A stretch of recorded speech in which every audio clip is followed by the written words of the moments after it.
All right, everyone. I am Ashley Cataldo, Curator of Manuscripts at the American Antiquarian Society, which is located in central Massachusetts on Nipmuc lands. Welcome to this, the fourth and final panel of AAS's virtual conference, Textual Editing and the Future of Scholarly Editions, a conference on the bicentennial of James Fenimore Cooper's The Spy. We are grateful to the Cooper Edition and the Bibliographical Society of America for supporting this event. I'm pleased now to turn it over to Kevin for a moment to introduce us to the logistics of this webinar. Thank you, Ashley. I'm Kevin Wisniewski. I'm the Director of Book History here at AAS. Thank you for attending our final panel for the Cooper Symposium. We are currently hosting this program in Zoom webinar. And there are two functions I'd like to highlight for you. First, at the bottom of the menu bar, you will see a chat function. This is where I will share some helpful links, including links to some upcoming AAS virtual programs. And second, you'll see the Q&A function. This is where you can submit questions to our panelists.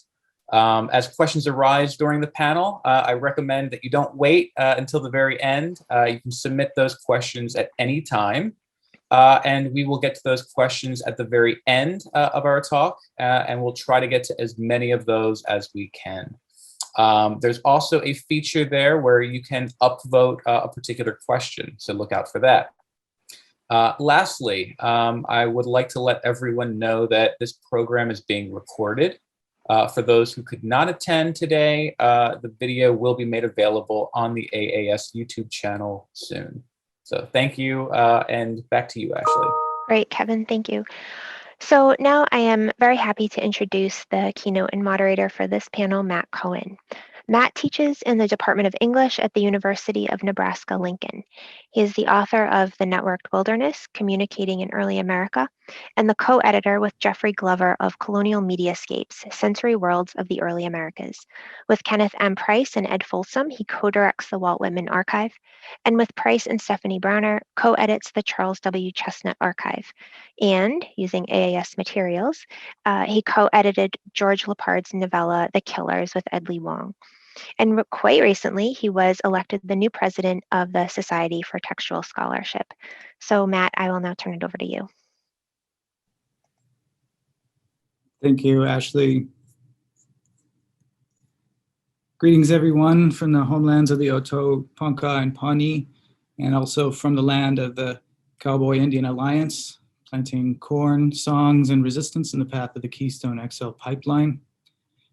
I want to take a slightly different acknowledgement approach, actually, today, and show you the biggest act of native editing that I've ever seen, at least foot for foot.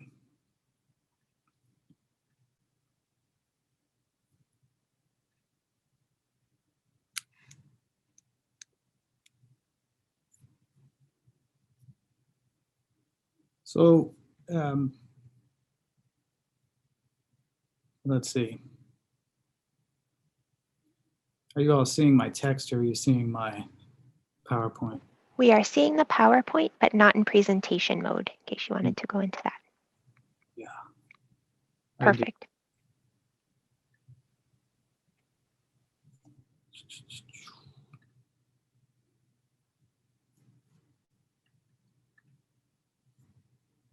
All right.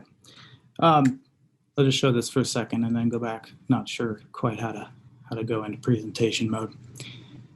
So this is Nicholas Glennon's installation in Palm Springs. It's just outside the city, and these are, as you can see, clearly drawing on the Hollywoodland sign, and a pretty extraordinary act of editing that famous monument.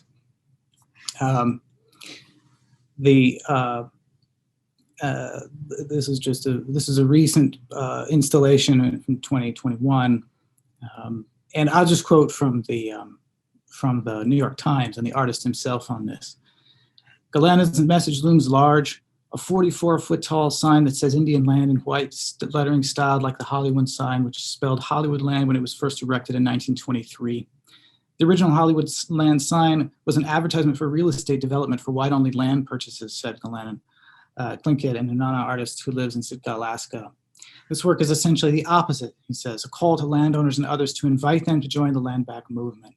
He's identified a plot of land near the sign that is for sale, and he started a GoFundMe campaign to try to purchase it and to return it to the Cahuilla peoples.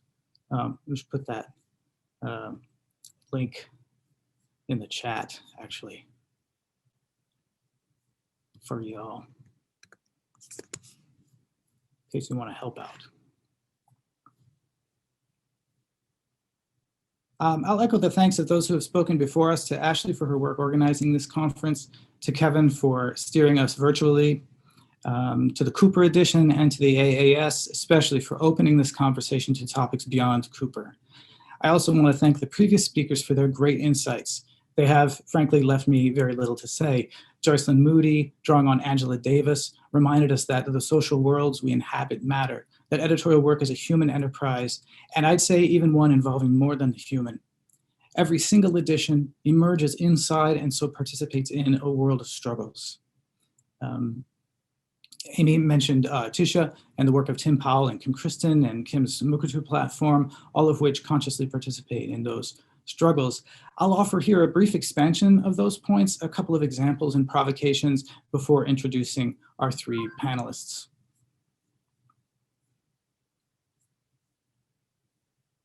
First, a confession. Our panel today is titled Textual Editing and the Future of Digital Editions, but I at least am not going to talk too much about digital stuff. I'm glad Professors Bryant and McGivigan did. There's a wealth of models that Cooper's editors might engage as they envision a digital future for James Fenimore Cooper.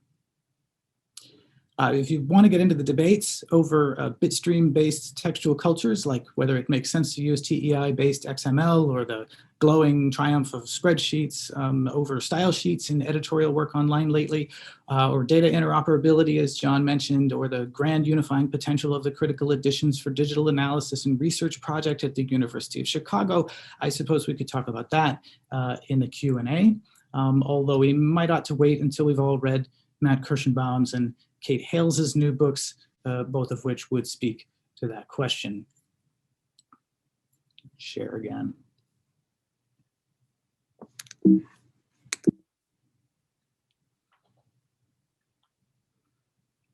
There's the Cedar edition.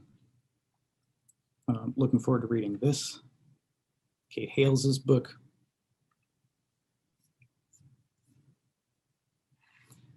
But at this point, I think it's clear that the colonial power of the digital is something we all need to both study and engage. That edition making is a social practice as much as it is a technical one, and that with increasing access to digital tools and the decreasing difficulty of using those tools for publishing, we've already begun to see an expansion in the field with respect to who makes editions and what those makers think an edition is. Digital editions will be, but they are not the only choice for textual retransmission, nor need they be constrained by the concept of the edition or the digital as mainstream phenomena or sets of expectations or affordances. I'm going to start there with the example of the France Boas Papers project. I've put a link to that in the chat if you want to take a look at it. This is a project out of the University of Toronto, headed by Regna Darnell and Susan M. Hill. As the site puts it, the France Boas Papers documentary edition reassesses and recontextualizes the papers of preeminent anthropologist France Boas, whose ideas about race, language, culture, and ethnography were pivotal in the development of American anthropology. The landing page, which I've sent you to there, doesn't tip you off to it, but their reassessment involves a substantial number of Indigenous collaborators, both as liaisons and as part of an Indigenous advisory committee that functions as an essential partner in the project, as the site declares, providing guidance on culturally sensitive materials, taking a proactive role in the editorial board, serving as mentors for staff and students, and facilitating community and institutional outreach and collaboration. This post-custodial approach will, it may be hoped, produce an edition of Boas's works unlike many that we have seen before. The New England region has seen a number of similar efforts, including print-based ones like the recent publication of a new edition of Plymouth Plantation by the American Ancestors New England Historic Genealogical Society and the Colonial Society of Massachusetts. In one of its editor's words, this volume attempts to represent the settlement as an act of faith, but also as an act of colonization. And it contains an introductory essay by Paula Peters, a journalist, educator, activist, and a member of the Mashpee Wampanoag tribe. I haven't had a chance to read that one yet. It is not easy to obtain in Nebraska, but at least it seems a step forward from Samuel Eliot Morison in several respects. Siobhan Sr., along with nearly a dozen tribal community editors, edited a collection called Dawnland Voices, an anthology of Indigenous writing from New England. This is a 700-page anthology of Native writing from the northeastern woodlands region of North America, and it's accompanied by a website that serves as an ongoing literary and cultural commentary journal. Let me show you her account of the process and of the community-based generation of editorial authority that it entailed, and by which her published work was actually given form.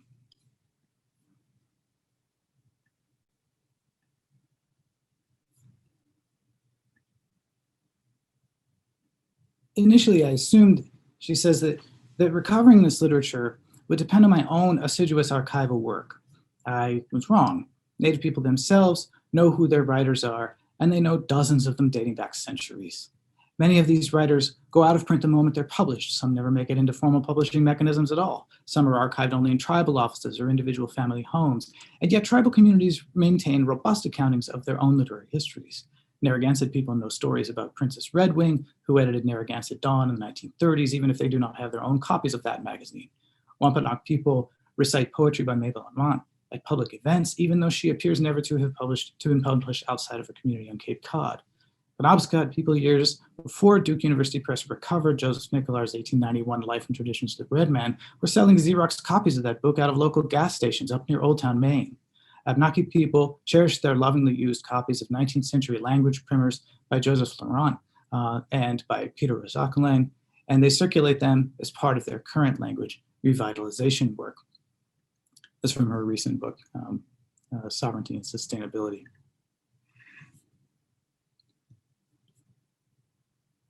Senior goes on to say that the co-editors she brought into the project had fascinating conversations, these are her words, about what to include or leave out, and about how to contextualize it.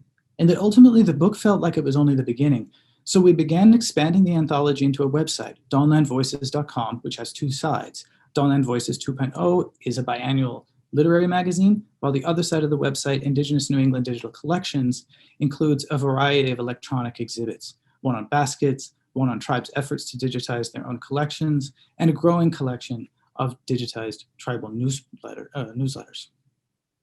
So what I want to sort of point out here is that the edition, in short, didn't end up looking like Senior thought it would look when she began thinking about it. It didn't end up exactly being an edition at all.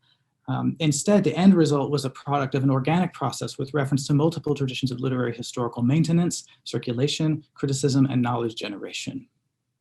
Senior's key term for the work that she's doing to preserve not only this literature, but Native authority in the articulation of New England's literary history is stewardship. The term describes, she says, the ways that Indigenous people have sustained their cultures and their lands with and through literature. Sustain their lands with and through literature. In this editorial policy, it is the duty of care toward land, community, and text, as she puts it, that is central. All three of those terms have been subject to contest in colonial New England, as Professor DeLucia's Memory Lands powerfully and eloquently demonstrates. Still, what would it mean to imagine duty of care toward land, community, and text as an editorial imperative to bring to the editing of any literary text representing New England's Native peoples, or perhaps to any text at all? Now, textual editors, even in the mainstream tradition, are accustomed to cultivating descendants, collectors, collaborators, and publishers. As Senior puts it elsewhere, when it comes to collaborating with Native people of the Northeast who have experienced some of the longest histories of colonization on the continent, collaborative scholarly work involves years of relationship building and relationship tending.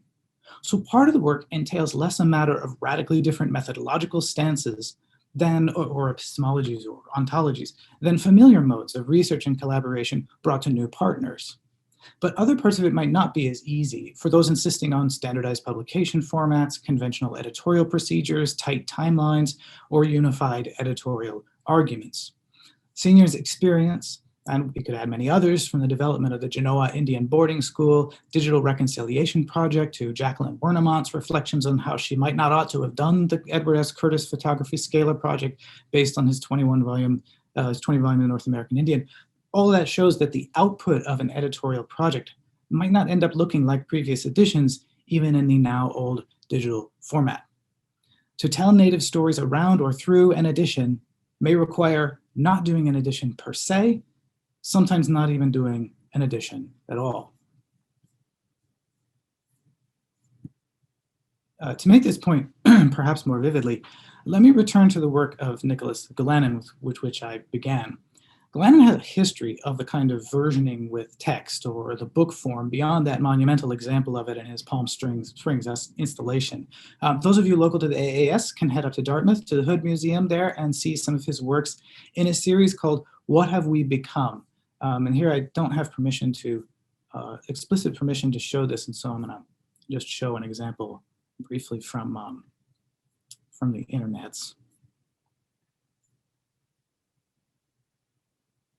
Here's one volume, one work in this series this one's called Basic Assumptions. You can see that this is a heavily edited copy of the volume 7 of the Smithsonian Contributions to Anthropology. This particular volume covers his Tlingit people, and as you can see, there's carved through almost every page of the volume a silhouette that looks a lot like the artist's.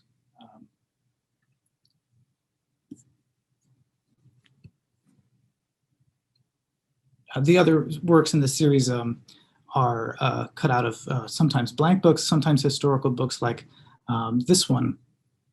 One might easily imagine such an edition created using Cooper as source material by an editor-artist from this region. I know that some of the folks who have been involved in the writings of Cooper editions have worked on Native Lit. Matthew Civils, who's edited the work of Creek writer Alexander Posey, Rochelle Zuck, who has written a monograph on the varieties of sovereignty in the US. It'd be really interesting to see the imagination of future Cooper editions expanded to build on the kind of extraordinary bibliographical work described so well by the editors in their video about the meticulous reconstruction of the textual history of the spy, and then bring into the work not just some digital affordances, but some of the human legacies entailed by mainstream literary works through community-engaged post-custodial editorial practices and goals. And to that end, and speaking of tales, I will offer a short coda or cauda on Cooper's novel, The Monnikins. I'm going to look at this again.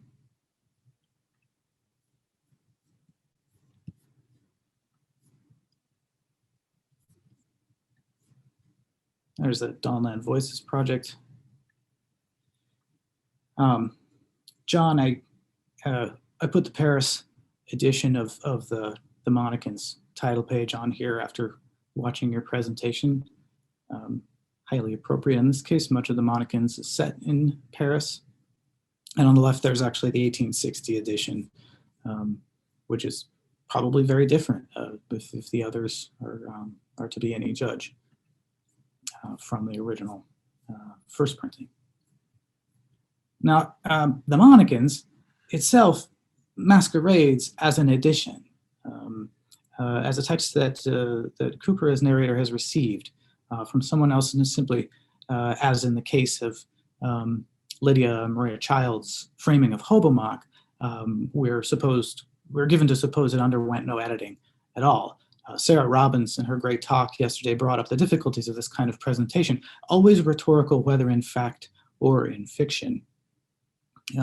You're almost 400 pages into this novel before you see an editorial note, which is a scathing indictment of American slavery.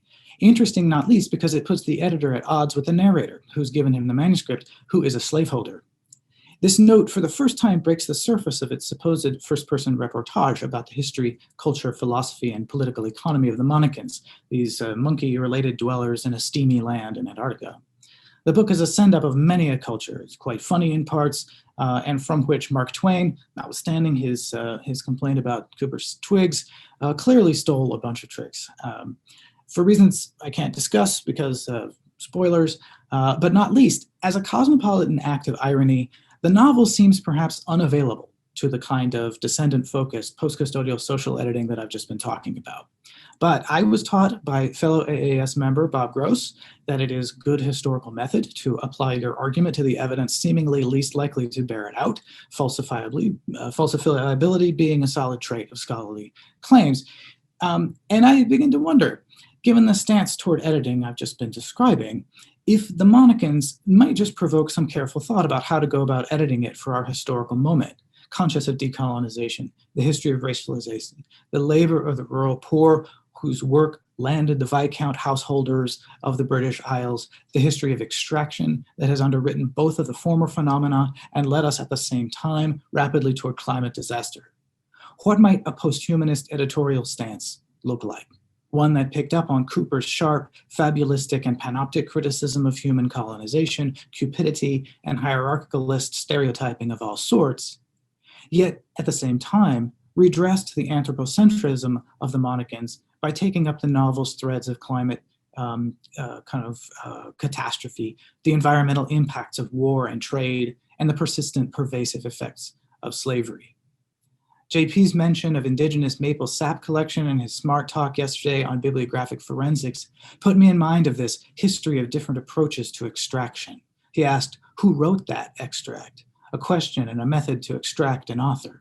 But we might also ask, who authored that lump of sugar, authorized it to be given to that Frenchman? Who precisely were those people with that long history referenced? And why would one of them gift that lump? The footprints might look a little different, but they're there in colonial records and in the memories of the descendants of those sugar extractors.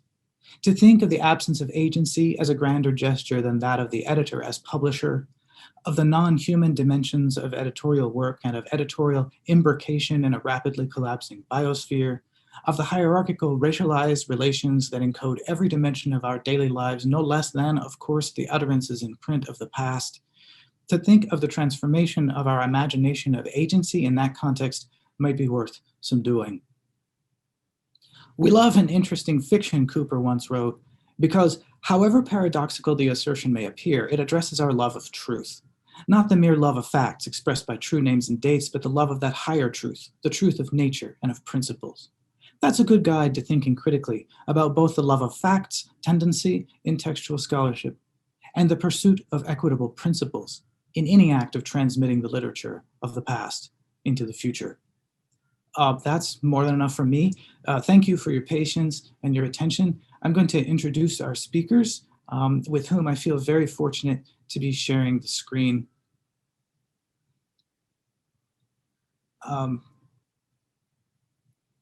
I'll start, we're gonna go in alphabetical order, so we'll start with Christine DeLucia. She is Assistant Professor of History at Williams College and author of Memory Lands, King Philip's War, and the Place of Violence in the Northeast, published in 2018 by Yale University Press in their Henry Rowe Cloud series on American Indians and Modernity. The book received the Berkshire Conference of Women Historians Book Award, the Peter J. Combs Memorial Book Prize from the Massachusetts Historical Society, and the Lois P. Rudnick Prize from the New England American Studies Association, as well as the honorable mention from the National Council on Public History.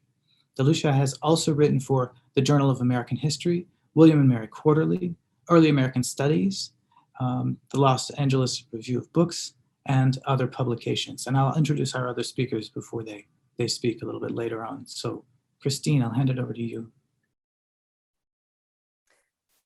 Thank you so much, and thanks so much to colleagues at AAS for organizing this, and particularly for creating space for this session and conversations about editorial possibilities and responsibilities.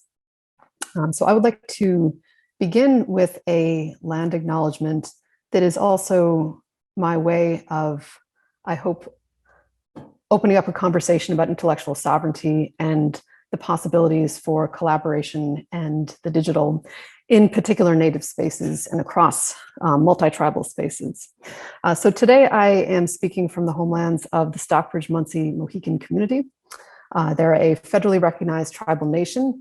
They are thriving, they are sovereign, and many of their members presently live in the Wisconsin area, but they maintain extensive, significant ties to their eastern homelands, including here in Western Massachusetts. I wanted to begin with this acknowledgement of Mohican homelands, also as a way of sharing with you some of the projects they have been involved with, and that I, in an extremely small role, have been involved in supporting as a non-native scholar and advocate, that have to do with history, sovereignty, memory, and different processes for countering erasures, mythologies, and stereotypes about their own experiences. This is also, as you may guess, a little bit of my way of sidling up to James Fenimore Cooper. And noting that for the Stockbridge-Munsee Mohican community, Cooper has haunted them, has loomed large, has created dynamics that in fact shape some of their own sovereign pursuits today. The tribal community in the Eastern homelands is engaged in a really wide range of projects designed to steward and caretake for their ancestral homelands, to repatriate ancestors, sacred items, and items of cultural patrimony that have been stolen or otherwise taken non-consensually from their homelands and their people, and to engage in public-facing forms of outreach and education. And as just one example of this, it's a really huge range of work that they are doing.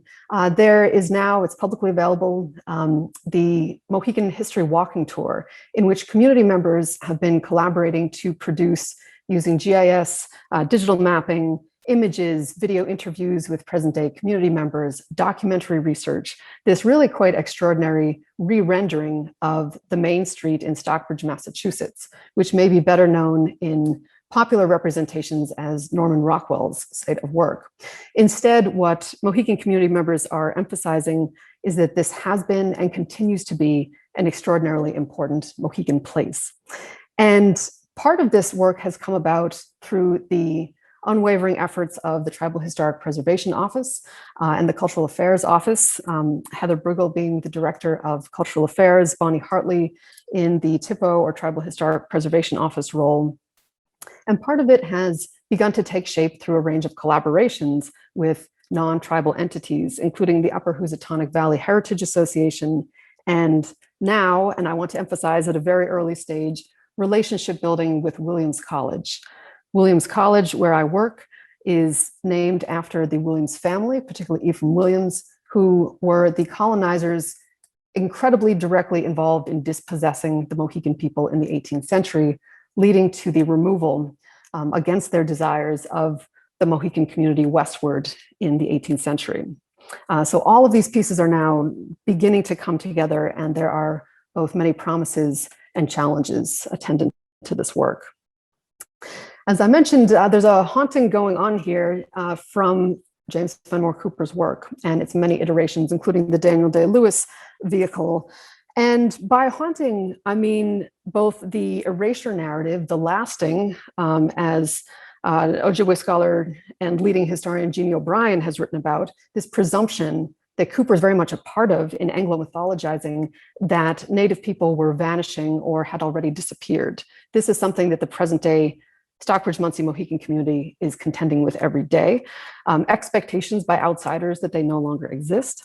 And also, for anyone who has read this novel, stereotypes, misperceptions, outsider views of what constitutes authenticity or right ways of being Indigenous. All of these factors shape the work that is happening out on the land. And you can see from this recent news article featuring Bonnie Hartley from the Tribal Historic Preservation Office that this structure and process of erasure is something they are frequently contending with, whether it's in repatriation and finding institutions denying their claims or contesting their claims to bring home ancestors and important objects, or through the stories, the narratives, the journalism that continues to be produced about Mohican people and places, often misleading, to say the least. As well, I wanted to gesture to another site of haunting, and I promise all these threads will come together. The Mohegan tribe, a completely distinct, federally recognized tribal nation, has also been wrapped up in Cooper's legacy. And there's this wonderful irony in a tribal history published a number of years ago by Melissa Tanaquidgeon-Zobel, who's the Mohegan tribal medicine woman and historian, that she has titled that history "The Lasting of the Mohegans," explicitly writing back to Cooper, and instead sharing out these really detailed and beautiful and powerful stories of Mohegan survivance.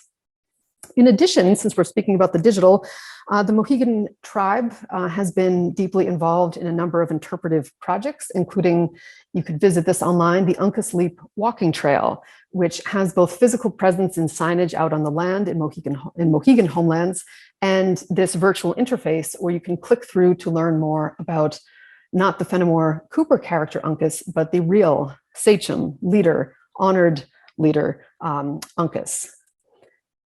These projects do not come out of a vacuum. And as I think a number of our panelists are already speaking to, there is a long, I would say, unbroken history in the case of Mohegan of innovation, experimentation, and critical engagement with the very process of storytelling, making history, sharing knowledge. And I wrote about some of this longer history for those who might be interested, including a newspaper published seemingly by the Mohegans in the 1840s called the Mohegan Extra, a copy of which is at AAS as well as in Mohegan Tribal Archives. There's an article I did on this in close conjunction with Mohegan that came out in the Journal of the Native American and Indigenous Studies Association in 2019. All of this, right, also to say that Uncas, once we remove him from the grasp of Cooper and his representations, has this entirely other life and enduring meaning in a Mohegan context that has been actively stewarded and maintained over many, many generations. So to switch gears a little bit and go more specifically into editing projects, having now looked at some community-based forms of stewardship, and I would say editing, I was thinking about a couple threads for this entire symposium that excite and also trouble me. And other panelists have touched on these in beautiful detail. And to bring out just a few of these, what are some of the problems of recentering colonial produced texts through the production of new editions? We get this constant production of, say, Puritan texts, albeit with different apparatus. And much of this is in response to market-to-place demands, or will your students read it in an early American literature class? So how can we think about the dynamics of that and possibilities around it? Whose voices, theories, knowledge systems, ideologies, and methods shape the contexts that are brought to bear on a textual edition? Whose are relegated to more subordinate positions or altogether left outside the margins? There's often an asymmetry to where these different stories and forms of knowledge appear and converge. And finally, and I'll show some examples of all of these, what are the challenges attendant to scholarly editing of reasserting alphabetic written texts as the primary sites of meaning production? What about material culture, visual culture, oral traditions and histories, place-based forms of knowing, embodied practices that lie beyond the bindings of any book or of any digital project? So I want to point here, for those who may not have seen this website, I hope many have, that Kim Toney, a Nipmuc community member and head of reader services at American Antiquarian Society, has done extremely important work in a website she built titled From English to Algonquian, which is about the early roots of translation projects in the Northeast. And I want to spotlight this here because this project brings home to us that issues of power, authority, voice, editorial control have been present from the outset of these very early printing projects. But for the interest of time, I wanted to zip ahead to the 20th century and 21st to show a couple of examples of how the past and current production of edited works has not happened neutrally, has in fact been part of particular forms of power relations. And what are some possibilities for challenging this? So I brought out one example, the so-called Indian Deeds of Hampden County, to stand in for a much larger body of publications done by Euro-colonial individuals, often avocational historians or just sort of local history buffs in the early 20th century, late 19th and early 20th century, that collected together transcriptions of manuscripts associated with land negotiations. And publications like this continue to be used extensively by local historians, scholars, people doing genealogical research for all manner of purposes. They still have this life today, these edited versions. And I want to stress that when Wright published this, Harry Andrew Wright in 1905, it was not a neutral text or simply an informational resource. It was instead part of a larger settler colonial structure that is using colonialist versions of history to legitimize continuing settler presences on Indigenous lands, and doing that by highlighting land documents that purported to be sales of land from Native people to, in this case, English colonists, though upon much closer scrutiny, they are far more complicated documents about relationships, responsibilities, and rights. There is much that is lost in this version of the text. And to show you just one quick example, Wright, when he produced this, or maybe his publisher, forced him, where he chose, to leave out the pictorial marks. They are instead signified, of the native signatories, they are instead signified simply by an asterisk. And in part prompted by this absence, I went back into the manuscript records, in this case held in Springfield, Massachusetts, and it was impressed upon me how significant those pictorial markings are. That they, the one in the middle from a Native woman leader, potentially being a wampum belt, and some other marks possibly associated with certain animals, they bring out a whole other level of meaning and significance that is lost here. I also have been doing a lot of work with the edited version of the records kept by the colonizer Ezra Stiles, who becomes president of Yale College in the latter part of the 18th century. And Stiles's records have been, again, extensively used by scholars, local history organizations, often in little snippets. And what people are not always aware of is that the edited version from the early 20th century leaves out a great deal of information, including, in my view, some of the most important bits that are vastly present in Stiles's own manuscripts. And those encompass extensive records of interactions with Native people, drawings, maps, other representations through pictorial means of the Native landscapes through which Stiles was moving and negotiating. Much of that is left out of or shown only partially through the printed version. But people don't always know that there is this whole other body that is much more destabilizing to the colonial claims of Stiles if you go into the original manuscripts held at Beinecke Library at Yale. I also wanted to point briefly towards some trends, I think, in the Northeast as editions have come out that have made certain authors' works much more available. And these range from William Wood's New England's Prospect to more recently, Neil Salisbury doing a fabulous job with Mary Rowlandson's captivity narrative, The Sovereignty and Goodness of God.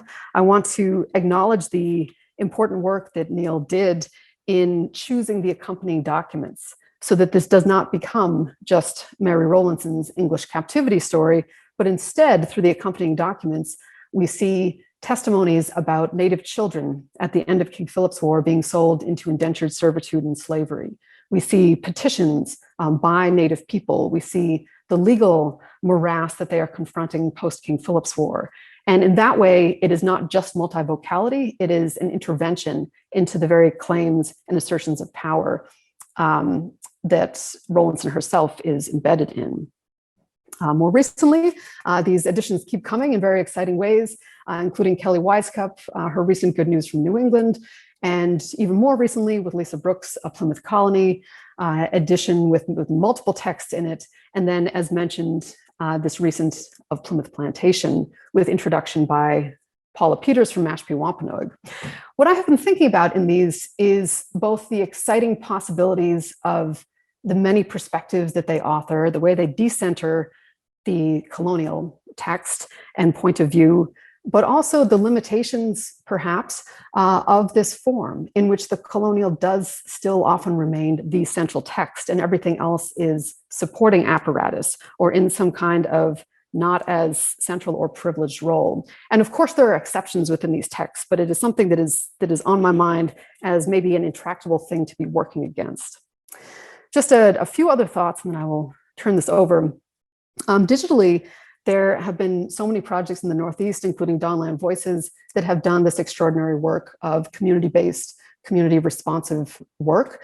And one example I wanted to highlight as both a promising and I'm lacking the word here, sort of cautionary story through no fault of their own, was the former Yale Indian Papers Project, now the Native Northeast Research Collaborative, which had, with a high level of relationship building with tribal communities, been gathering together and creating scholarly transcriptions of documents by and about Native people across the Northeast. This is an unspeakably valuable, carefully crafted research resource. And Yale University pulled the funding from this not long ago, leaving them without a home. This is distressing, and I think it points out some of the challenges inherent in grant-based types of digital projects. So may they revive and find a home, perhaps with a kind of consortium approach. On a very other end of things, in the sense of we have no funding, we have no real institutional support. I and a former student of mine from Mount Holyoke College, Ali LaForge, who's now at Brown University, have been just on our own time, out of a perceived need, been creating some story maps that revisit key maps as well as texts from King Philip's War. And one of the wonderful things about having no funding is that we can do what we want. We do not have to report to the Mellon Foundation or another entity at the end of the day about what we've done. We don't have to go through certain channels. And this opens up a lot of spaces for multimedia experimentation with form and points of entry. Whether this is a long-lived source or not remains to be seen. And then finally, I wanted to end with a note of acknowledgement about, I think, a new movement that's happening in scholarly editing, which is this version of A Key into the Language of America, which is Roger Williams' attempts to convey the Narragansett and possibly some aspects of the Wampanoag language and culture from 1643. This has come out in multiple editions, but the one I want to highlight is the brand new Tamaquag Museum edition. And featured here is Loren Spears from Narragansett, who is the director of this museum. And the surrounding material in their version of A Key into the Language makes it a very different project than some of the other items I was showing before. It is coming from Narragansett space. It is being seen as a teaching community empowerment source and is not beholden to some of the expectations that we have heard about previously in this event. And so on that note, I will end here with lots of hope that we can have some conversation about these different approaches and possibilities for sovereignty, as well as decolonial approaches to knowledge. Thank you.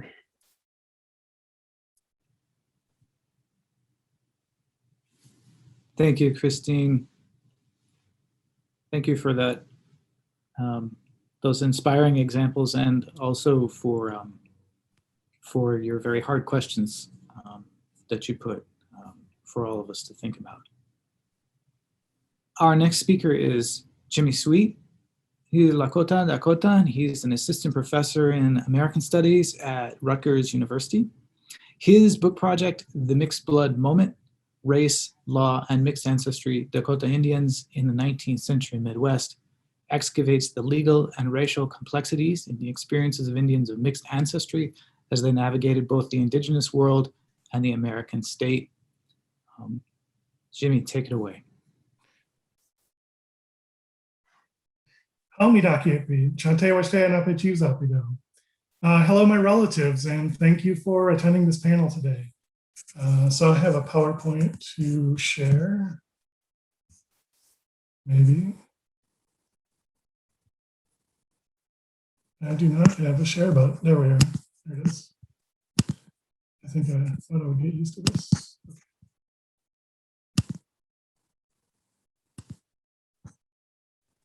Okay. All right. Hopefully everybody can see that.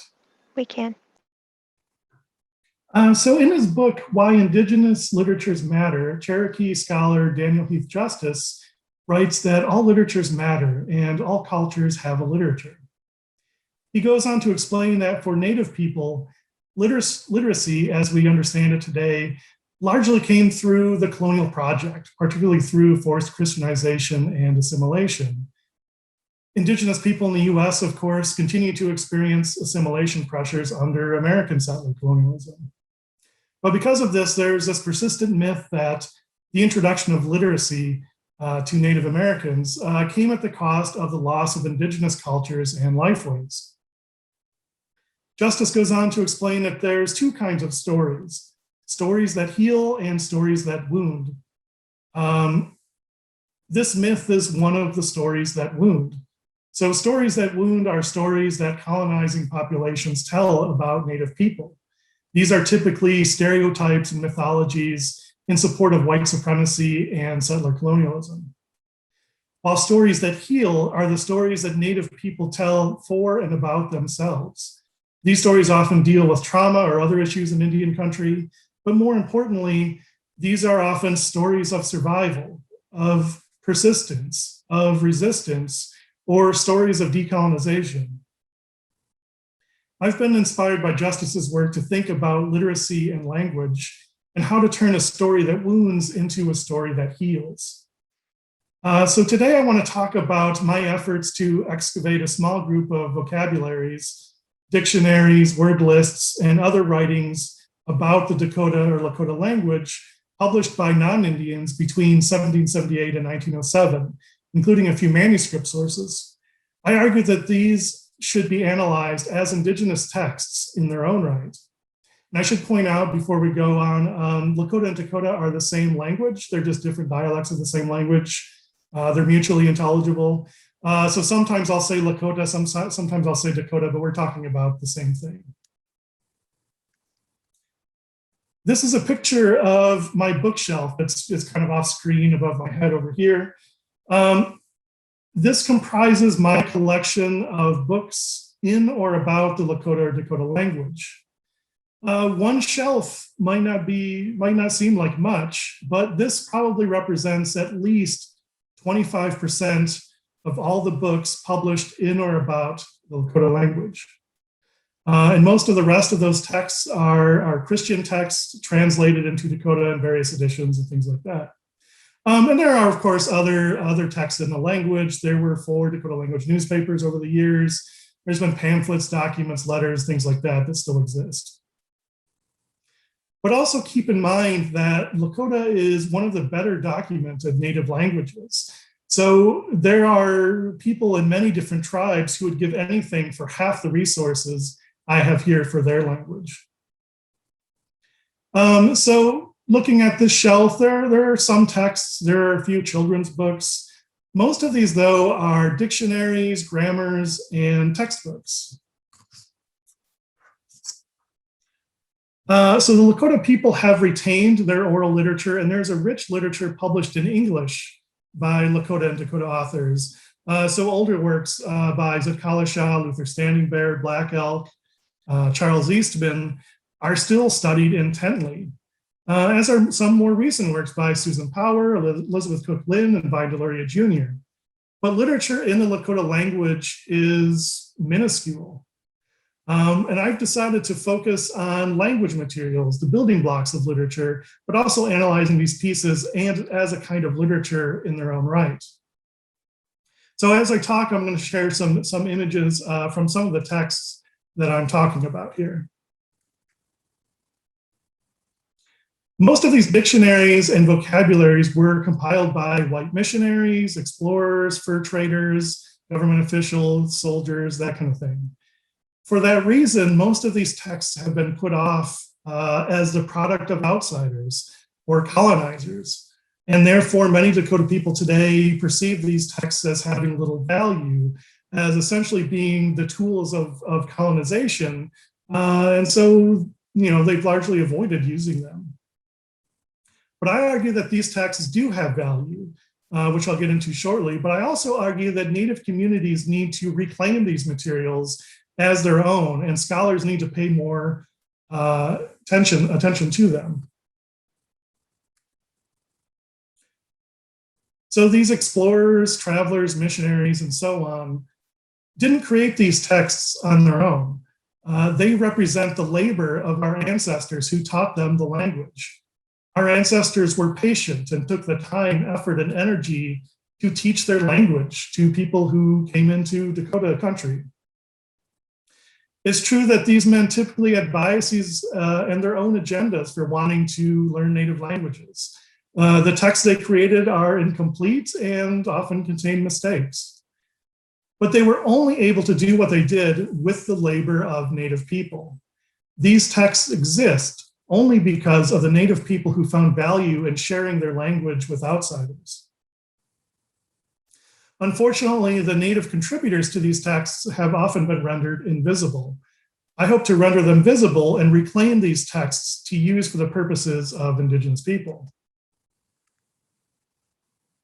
So some of the book-length dictionaries that you saw in my bookshelf picture, like those by missionaries Stephen Riggs, John Williamson, and Eugene Buechel, are still in print and still widely used today and used by the Dakota and Lakota communities as well. However, many shorter dictionaries and vocabularies were published as part of larger texts, especially travel narratives and ethnographies. This is one of those travel narratives. While many of these texts are well known and can be found on Google Book and other online platforms, there has been little systematic study of the vocabularies contained in these texts, and they are not used in modern language revitalization efforts. I've been working to collect these shorter, underused, and understudied dictionaries for possible future inclusion in an edited volume. The texts themselves can be useful for modern language preservation and revitalization. More importantly, analyses of the texts and the conditions under which they were produced can tell us so much more. For instance, some contain archaic words or variants no longer in common usage. After centuries of contact with Euro-Americans, the Dakota people have developed new words to articulate new concepts and describe new material culture that they came in contact with. And these texts can help us track the etymology of words introduced since contact, such as relating to money, days of the week, firearms, that sort of thing. Other works like this one record important dialect differences. But something to think about is an important part of making the Dakota contributors visible is understanding their motives in helping outsiders to learn the language. Dakota is a kinship-based culture. Notice I introduced myself in the beginning by saying "Howmidaki," or "Hello, my relatives." This is a common Dakota greeting and represents how important kinship is in Dakota culture. Traditionally, the Dakota economy and political system was based on kinship. Political diplomacy with outsiders was based in making them kin. The Dakota word for treaty is "Wo Dakota," which essentially means to make them Dakota or to make them kin. So the Dakota would not have taught their language to their enemies. Rather, I argue that teaching their language was an act of making relatives. And so I interpret these texts as evidence of Dakota diplomacy and attempts to make outsiders their kin, imbuing their new relatives with reciprocal kinship obligations. As part of this project, I hope to excavate some, I notice I really like the word excavate too much, and maybe I'm using it a little bit too much, but maybe I'll tone it down. But anyway, as part of this project, I hope to bring to life some manuscript dictionaries that were never published, like this one here. H.N. Dillon's work is noted for including rare words and some idioms considered vulgar in English. So for instance, his dictionary here includes words like virginity or cuckold, which are not found in other kind of Dakota language dictionaries and vocabularies of the 19th century. But these manuscript dictionaries present additional editorial problems. Beyond the obvious problems of transcribing handwriting, do we maintain the original word order or rearrange them into alphabetical order? What might be lost if we alter the text? How do we transcribe marginal notes or crossed out words? Do we fix their mistakes? Beyond the typical editorial decisions, though, I'm most interested in how to uncover the indigenous meanings and uses of these texts. And unfortunately, in this endeavor, I'm kind of like very at the beginning stages of this. I have many more questions than answers. So maybe we'll just share some questions that I have. How do we employ textual analysis on texts that are essentially just lists of words? Although I would argue that they are much more than that, but how do we articulate that? How do we edit these texts in such a way that they are useful for language revitalization efforts rather than mere curiosities? How do we get at Dakota involvement in the creation of these texts when the creators didn't include accounts of their interactions with Dakota people? How do we reveal the inherent indigeneity in these texts that made them possible? So all the images I've shared today, including the manuscripts, are online and have been online for years. So simply making these accessible digitally is not enough because they've been there and people have known of their existence, but have done very little with them. So this shows that there is still much work to do for scholars to continue to dig up more of these kinds of texts. But also and especially to interpret their meanings and find ways that indigenous communities can use these and reincorporate these and reclaim them for their own. Finally, how do we make what Daniel Heath Justice calls stories that wound? In this case, many of these texts were intended to aid in assimilation of Dakota people or as a way to exploit them for economic gain. But how do we take these texts and turn them into stories that heal? How do we parse the colonial intentions of the compilers to learn about the indigenous communities that contributed to their creation? How do we use these texts as tools of resistance or decolonization? Well, that's all I've got. That's short and sweet, but thank you. And I look forward to more discussion on this.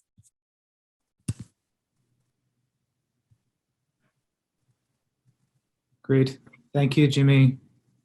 That's a great project and a lot of parallels with the work of the Wampanoag and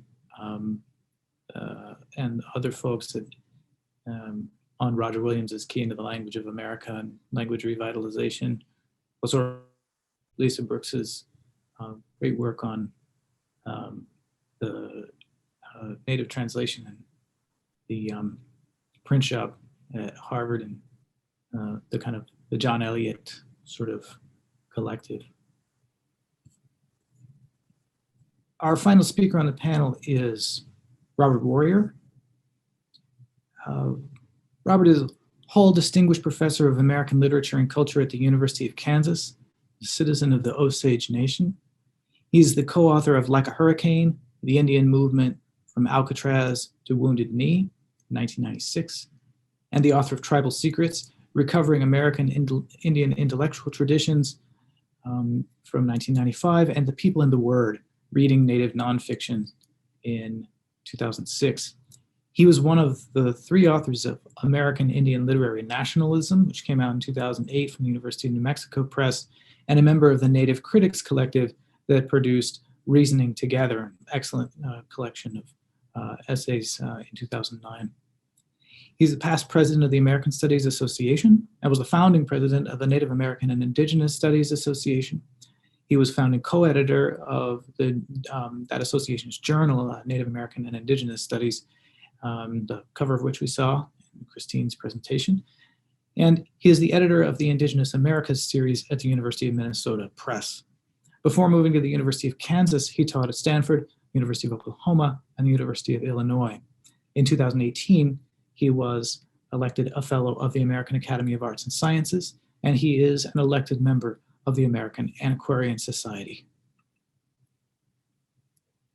Thanks, Robert. Thank you, Matt. So can you all see my presentation up? Is the slide up? Great. Yes. So thanks so much for inviting me to be a part of this. Thanks to Matt for thinking of me to be a part of this. And I prepared a 17-hour presentation that I'm going to now do in 10 minutes. So Hopefully I can get through about 3 hours of it. And then we can get on to questions, which I'm really looking forward to. Let me get into it. So, and I did want to just have some freeform thoughts about a lot of these things. And I wanted to get to what I see are, what I really wanted to talk about, alternative Indigenous publishing efforts over the past couple of hundred years, and to see how I could taxonomize these things and what we could learn from them about some of the challenges for those of us who do recovery work, those of us who do archival work. We're thinking about how do we include indigeneity within an agenda of this work? How do we think about Indigenous publishing in new and different ways, given the ways in which Indigenous people have published over the years? So when I saw textual editing, I got a little bit excited. I thought I might be able to use some of my expertise from back in college, where I learned how to be a textual critic of the New Testament, the Christian New Testament. And you can see the apparatus on the bottom of these pages of this Koine Greek New Testament. You can see the opening pages of the Gospel of John, which is unfortunately the one I can still translate, the most problematic of these documents. And then you can look at the other side is Luke. And I spent 3 days trying to translate the first 4 verses of that. A beautiful Greek. It's really Attic. It's really much closer to Attic classical Greek. But down at the bottom, you can see the apparatus that's involved. And that's what I was trained to do as somebody learning Greek by a textual critic who could identify all of the variants and all of these sorts of things. But one of the things about this is there's not that many opportunities. I'm sure there's 50,000 exceptions to that people will bring up once I say that.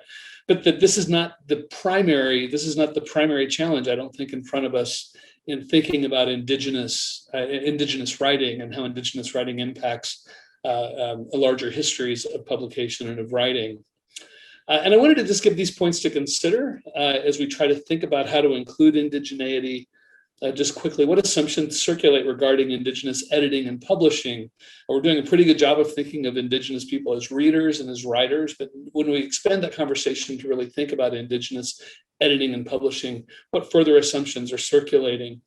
What definitions of identity do we rely on in prioritizing who and what to recover? Christine's point earlier about people in communities, oftentimes they already know who their writers are, who needs to be recovered, and those are usually people who have pretty close ties to those communities. They're already known, and these things are sometimes at odds with each other. And finally, I think the really interesting question to me, maybe the most interesting, they're all interesting to me, but what notions of difference operate within discourses of indigeneity and writing, literacy, editing, and publishing? So many of the things I'm going to mention today are things that any editor does, any publisher does, any writer does. They're very writerly sorts of things, and they're things that people do just by publishing. So here's a whirlwind tour of some of the things that made me think about these questions. First of all, I want to look at what I call self-publishing and private printing efforts. And this really starts with a relative of mine who I didn't know, Kenneth Jacob Jump, but he died in 1980. Never got a chance to know him. This is one of his books. This is his first book, The Legend of John Stink, which he published in Pawhuska, Oklahoma in 1977. And I'm scared of all the bibliographers in the crowd who can take me to task for the ways I've done my bibliographic description here, but hopefully you'll forgive my amateurism on this. Just wanted to get as much information as I could. So when I used to go back home to our reservation, I stayed with a relative, Arita Jump, and her daughter, Flora Jump Quinata. And I got to stay in the garage apartment of Kenneth Jacob Jump. And I was just getting to know his work, these 3 books that he published and that he wrote and published. And I was staying in his garage apartment, which was next to Arita's house. And it was just such a writerly and also just a place where somebody who published things did. His desk was just this wonderful desk of somebody who wrote, but also somebody who published things. This is where he put together these books, these staple-bound books. And what's never described in any of this is how Kenneth Jump really wanted to provide something that could be for sale for people who visit our reservation that he said they could take with them. And it was it's a fairly sort of humble sort of thing to do, but it's actually really interesting that this is the only really good account of the life of John Stink. John Stink was an Osage who completely rejected the idea of wealth, of materialism. He took all of his wealth and he lived out in a camp outside of town. He came in to get like cans of food sometimes. Completely rejected all of the wealth that we as Osages had. Been completely sensationalized by people, including Linda Hogan and her book Mean Spirit, as having been buried alive and all these sorts of fantastic things. Kenneth's account of Stink's life is actually the only really reliable one out there. And I just loved staying in his place. And even though I was writing about John Joseph Matthews at the time, very famous Osage author, trained in Oxford and a very cosmopolitan figure, I've always felt as though I'm actually standing in the shadow of Kenneth Jacob Jump as much as anybody else. These are just a couple of other, this is the title page of the John Stink book. And then you can also see how he made a hardback edition of it, which he just kind of glued the other cover on it. But you can see that the aspiration that's involved in what Kenneth wanted to do and how he wanted to think of himself. He worked at the Ponca City News, about a 45-minute drive away from our reservation capital town, reservation agency town of Pawhuska. He was an advertising manager and a reporter. And I think that was really where he learned the industry of all of this.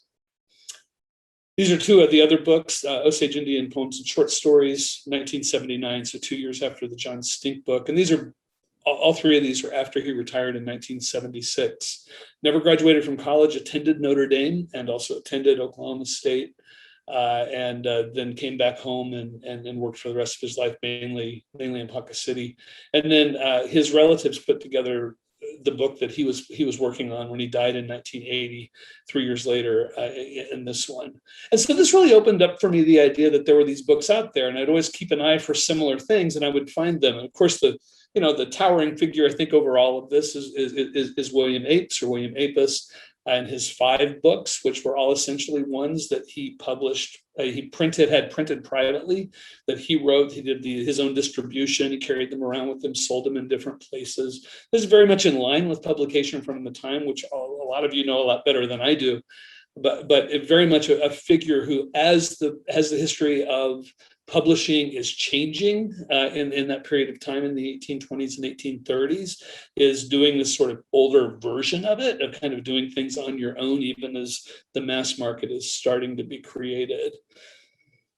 And then partly because Jimmy's here, I wanted to bring up this example from a little souvenir that I have, and to just make the point that it was never the printing, I think, that was actual issue for Native writers and Native people who wanted to publish on their own, who wanted to edit, and who wanted to publish their own work. The printing was sort of the easy part, I think, so many times. You go back to James Printer, who's already been mentioned, right, at Harvard and in the 17th century.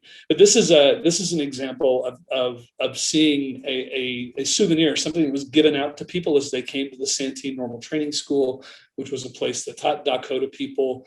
And that down in the corner of this, in tiny little letters, which I've written about this, always fascinates me. This little leaflet is the work of Indian pupils, and actually the work that they did was the printing of it. They may have done other things as well to it.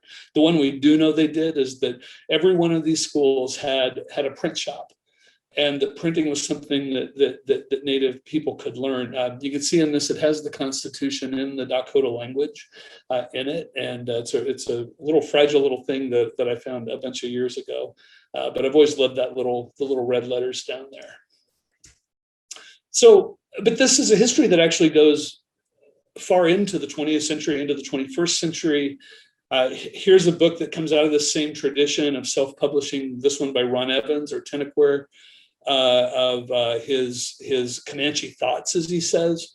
William O. Anderson started his own publishing house in the 1970s, published his own poetry books at the time, a very accomplished Imagist poet from the time, widely anthologized, and yet he wanted to publish on his own.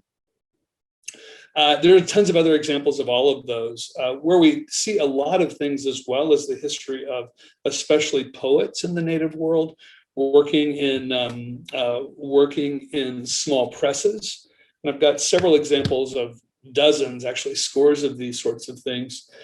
This is Maurice Kenny, is a Mohawk poet who in 1979 published this 10.5 inch by 5 inch 4-page book of his with White Pine Press, which still exists these days. It was, I think, about 5 years old at that point. And so you have this sort of 4-page, not counting the cover, a book of his poems. He published about 20 books, but this was one of them. See a couple of examples here. Former colleagues at UC Berkeley, Gerald Visnor and Wendy Rose. Visnor is one of his early books of haiku in English, published by the Noden Press in 1967, a 98-page book of haiku, Indians in Unexpected Places, as Phil Deloria would call it. Visnor being one of the leading North American haikuists. And back in the 60s, this is after he's already working very, very clearly in the Native world. That he is doing this work. Wendy Rose, really accomplished poet, one of her books. Two more here, one by Bob Connolly, one by Deborah Miranda. Deborah is one of my favorite poets, but also is one of my favorite books, this Handbound with Ribbon book of hers that she did. There's also academic presses, and these are ones as well that have not really been noticed very much. This is from the Navajo Nation, the Navajo Community College Press. This is a press that was created by and large to make course materials for courses at Navajo Community College, which is now Dene University. They did a really beautiful job on these. This is a wonderfully beautiful,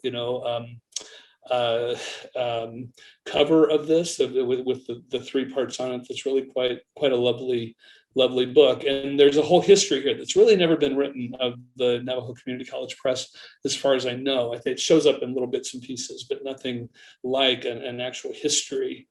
This is one that I've never seen anything by them except for this one example of Bob Connolly's book of poems in English and in Cherokee, put out by the Indian University Press at Bacone College in Muskogee, Oklahoma in 1984. Connolly will show up in just a second as well, or maybe I didn't include another one of his. So then there's also, education's been a really big part of all of this. Jimmy's already alluded to this, but one of the biggest ones, it's also never been really written about in a serious way, the Indian Historian Press. These are 2 examples there of the proceedings of these 2 really important convocations.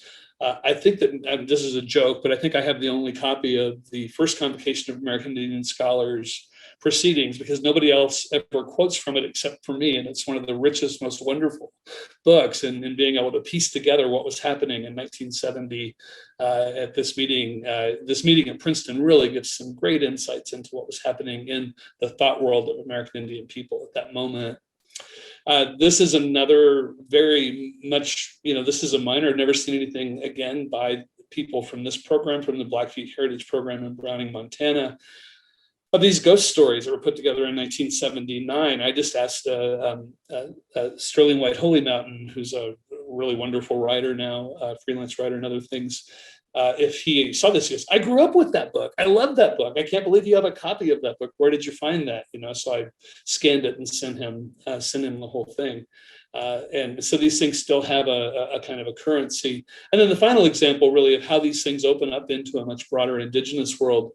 These are from Huia Publishers in Aotearoa in New Zealand from 2000-2001 of these really big teaching books of teaching language. I just put this book both to advertise my series, a really great book from our series by Dylan Robinson, but also to show you the size of these books. And these are the kind of classroom books you'd use for kids to show them pictures. But you can imagine these are pictures of the kids themselves in their everyday lives. This sort of everydayness of all of this is really crucial.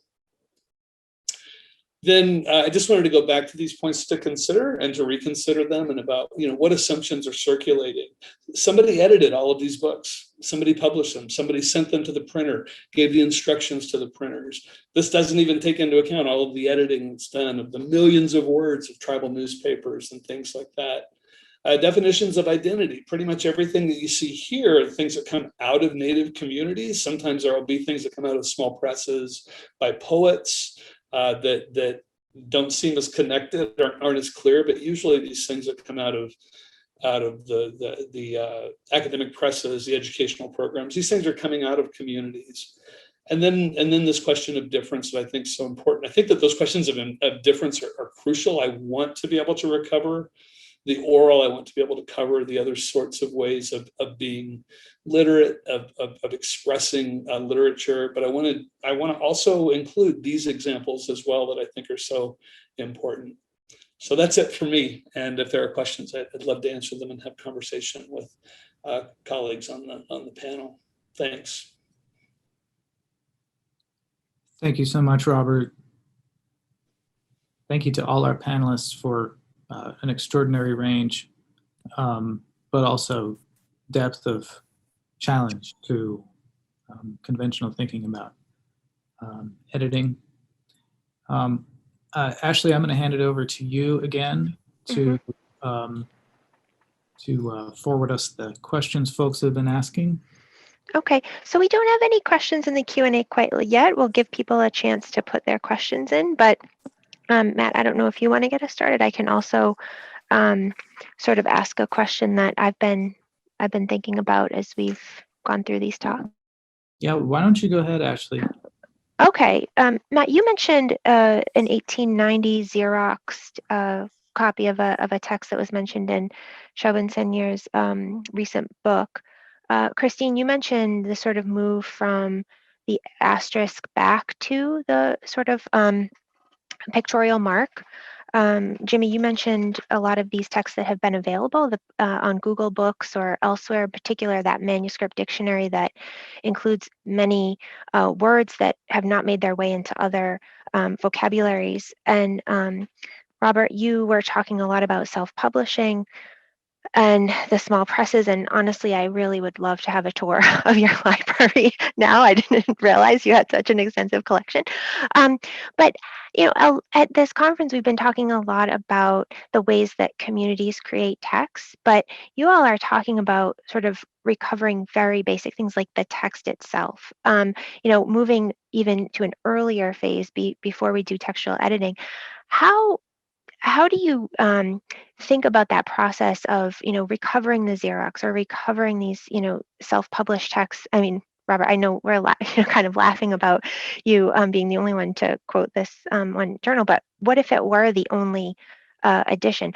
How do we move forward? Like, how do we think about the interplay of simply recovering these, one copy of a text that was self-published or Xeroxed and moving to that stage of community sort of editing of these texts?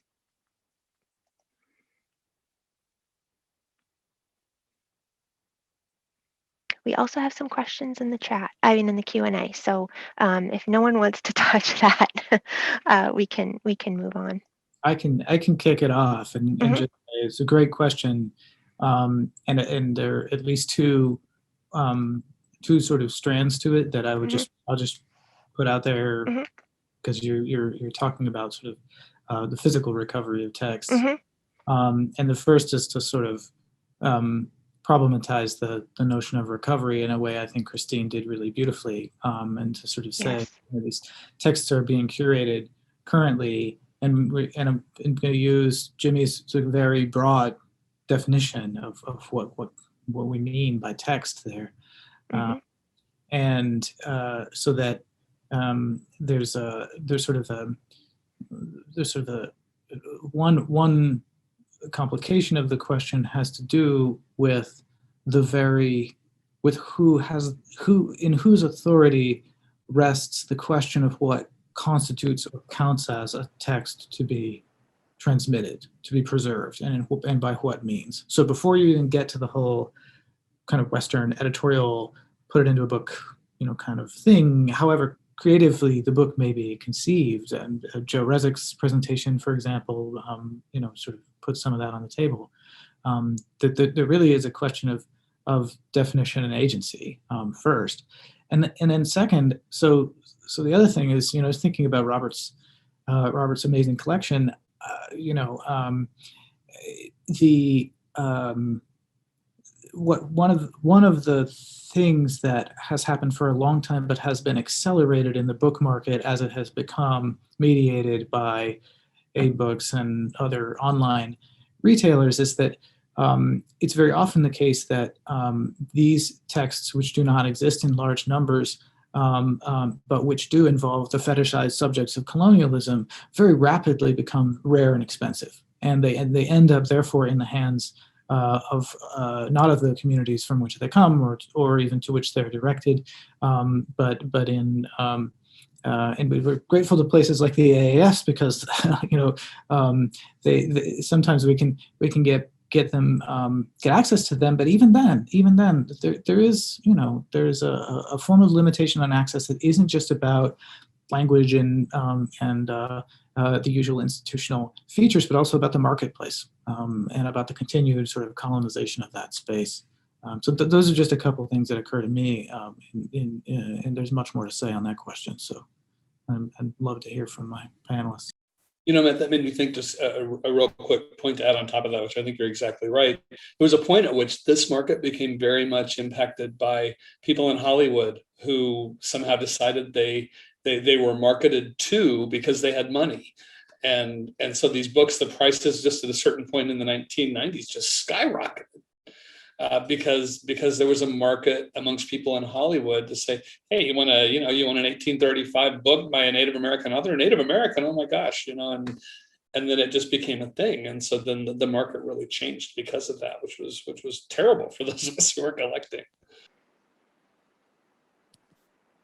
I think I'm talking about kind of the opposite problem of what Robert is talking about, of where the text I'm talking about, certainly trying to get that physical copy would be very difficult. But, if you've got Google, you can have access to most of the stuff I was, talking about here.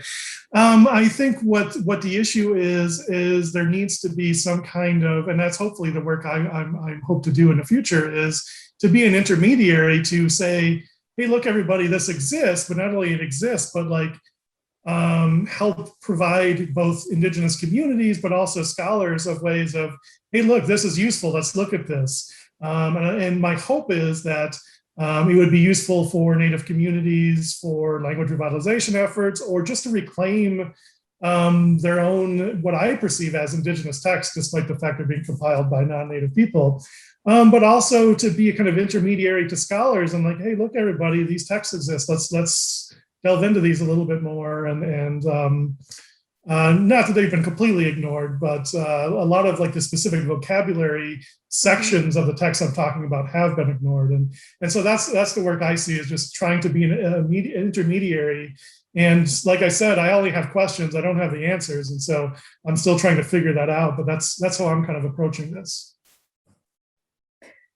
And maybe just briefly to pick up on some of this, there is I would say, very active conversation just beginning about repatriation of manuscripts and library materials to communities. And the way that it's playing out here in Mohican homelands, there was this thing that happened recently where the town of Stockbridge was literally about to throw out a book of manuscripts that were filled with documents by and pertinent to Mohican ancestors. It was on its way to the trash, and one of the town staffers saved it. And long story short, I think contingent on a vote from the town of Stockbridge, it will be returned to the tribe. The fact that it's contingent on a vote, right, is the municipality making a decision, is a very different situation than the federal NAGPRA law for repatriation. But I think this is the next wave of questions around recovery and return as libraries begin asking different questions about materials that they hold, including many of the texts in that website that Kim Toney has built. The Wampanoag Bible, where should that be? Is that not a sacred text by many measures? And we also know that items like these were taken from communities in the course of dispossession, and much of that is not documented in the fullest possible way, but the signs are there. And so how might those histories of expropriation force libraries and archives to sit down and have the conversations that museums began having 1990, are still having, and I think of this all the time at my employer here at Williams College. Special Collections has a lot of the kinds of texts that Robert and Matt and Jimmy were talking about. And where this will be in 10 years, I don't know. And can I be an advocate for what the communities might want? I hope. We'll see. Thank you, everyone. We do have a couple of questions in the chat. So the first one here is for Dr. DeLucia. What can we do to avoid recentering alphabetic literacy while also bringing Indigenous oral narratives into the record for scholarly purposes? A short thought, and then if others want to answer this, because you have much experience. Something I didn't really say, but that I am worried about with increasing numbers of digital projects that include multimedia, including oral interviews or sound recordings, that are not always going through appropriate permission and vetting processes, whether they're going to become just another way of academia or the for-profit sector co-opting and profiting from, maybe not profiting a lot, but there are careers that are enmeshed in these kinds of projects. And in the case of the examples I was sharing from Stockbridge, Muncie, Mohican, the video interviews were at every stage in that process, desired by, produced by, edited by the community. And that's an entirely different story than other kinds of websites I've seen where it's, something taken off of YouTube or through other processes. So I guess my answer is just a caution about the underlying processes through which those oral sources may come in. Yeah, I would just jump in, Christine, and agree with you completely, and just say that we don't have to follow Walter Ong and make it orality versus literacy. I don't think that to me, the oral isn't in fact the issue. I mean, the oral is part of the non-alphabetic, but the non-alphabetic, the things that are not put into books or are committed to reduce to writing, as they say. I mean, the oral is so much more complicated. What we call oral tradition is actually much more complicated than being words that are spoken, right? I mean, there are things that are oftentimes done without words that are part of what makes that a powerful tradition. And those are hard to capture just by putting a microphone in front of somebody, or even just a camera in front of them. These things operate within an entire world that reducing it to orality changes it. Mm-hmm.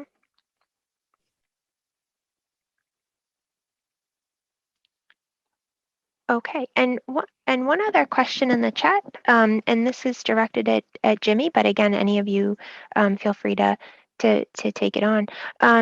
So this is from John Bryan, and he says, a lot of these questions are the first step toward editing, but what would you envision for an edition? That's a great question, and I'm still at the very early stages of this. I'm still just kind of collecting these things. And so I want to, edit these texts and because most of these I'm talking about are rather short, anywhere from just a few pages up to say 50 pages, that hopefully I can take, 10 to 15 of these and put them in a volume, and hopefully make them useful to a wider audience, both as, scholars, historians, lit folks, but also Indigenous communities who might use them for language revitalization in different ways. And so, I mean, I could come at it from different ways to think about that.